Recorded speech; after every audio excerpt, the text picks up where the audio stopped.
I mentioned these two words, Yotir and Yoter, right? You remember? We weren't here for that. But I said that, one's just a Mishnaic form, one's a biblical form. And then I did not mention something that's pretty interesting. There's two times the word Yoter occurs. Yoter, whichever one you want to say. Even some people say Yoser. Do you remember what I said about Holech? The word Holech can be imagined in two ways. Okay? You see this in the Torah, like that. So this could just be a regular verb, pa'al. This is a present tense verb, masculine, singular. So the shorish is hey lamed kaf. And there's a kulam here and it's a right there, just like shomer, borei, or any other most basic verb. Okay, that's what we have here. But this also looks like an imperative form of a hifiel, the hifiel of the same shorish. Okay, so the infinitive of this one would be lalechet, right? And the infinitive of this one would be leholich.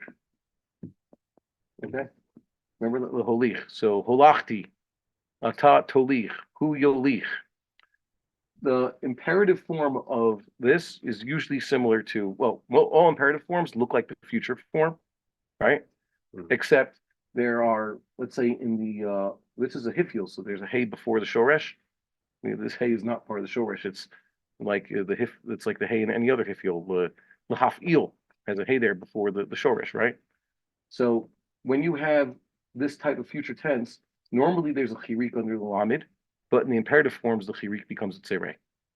So in modern Hebrew, they say somewhat tolich. Tolich means take something somewhere. You speak Hebrew, right? Mm-hmm. So tolich, tell you, but that's not the right way to say it. That's a future tense. The imperative form would be holech. That's what Moses told Aaron. Okay, we saw that. The same thing exists with this word yoter. Looks also, this is, if we look at it this way, the yud is part of the shoresh. From the shoresh, yud tav resh, right? So this is just present tense, singular, masculine, like holech.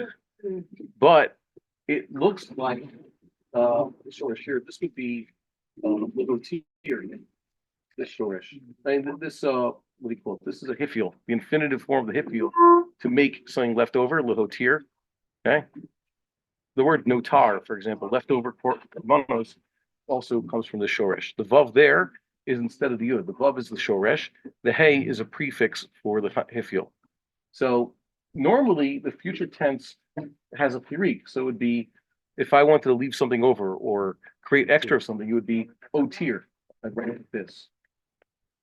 Right?